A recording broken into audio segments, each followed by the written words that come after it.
大家好，我是可可，今天咱们聊个家里容易忽略的事。洗衣机用完以后，盖子到底要不要盖上？是不是你也习惯，啪一声就把盖子盖上，整整齐齐，看起来干净利落，像做了个完美收尾。但你可能不知道，这一盖，衣服反而越洗越脏。为啥这么说？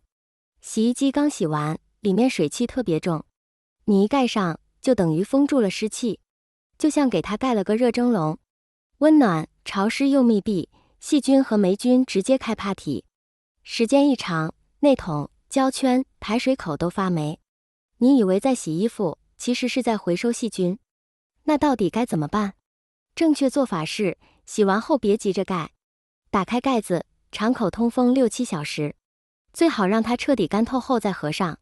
有条件的话，洗涤剂盒也一并打开透气。特别是澳洲这种沿海城市，像悉尼、墨尔本的冬天，雨季，湿气还是挺重的。不少长辈会说，澳洲空气这么干，还怕潮。确实，阳光好，湿度低，但这只是体感干燥。实际上，室内封闭空间湿度并不低，尤其洗衣机这种密闭结构，湿气残留是很严重的。有些叔叔阿姨爱干净，却反而忽略了这一点。而且年纪大了，皮肤更容易敏感，湿衣服带来的霉菌问题更容易引发瘙痒、过敏、红疹。除了开盖通风，还有几件事也很关键。第一，每个月要清洗一次内桶，用专用清洗剂就可以了。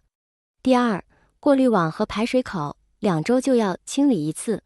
第三，衣服洗完别闷着，最好1小时内拿出来晾干。第四，洗衣机放的位置也要讲究，周围保持通风，底部最好垫个防潮垫，这些都能帮咱们延长洗衣机寿命。洗衣机本来是为干净服务的，可要是没用好，反而成了藏污纳垢小黑屋。很多人说，怎么衣服越穿越不对劲？很可能是洗衣机出的问题。所以别小看这些小动作，能让咱们穿得更安心，住得更舒服。今天的生活妙招就到这儿啦，希望对大家，特别是长辈朋友有点帮助。我是可可，咱们下次见。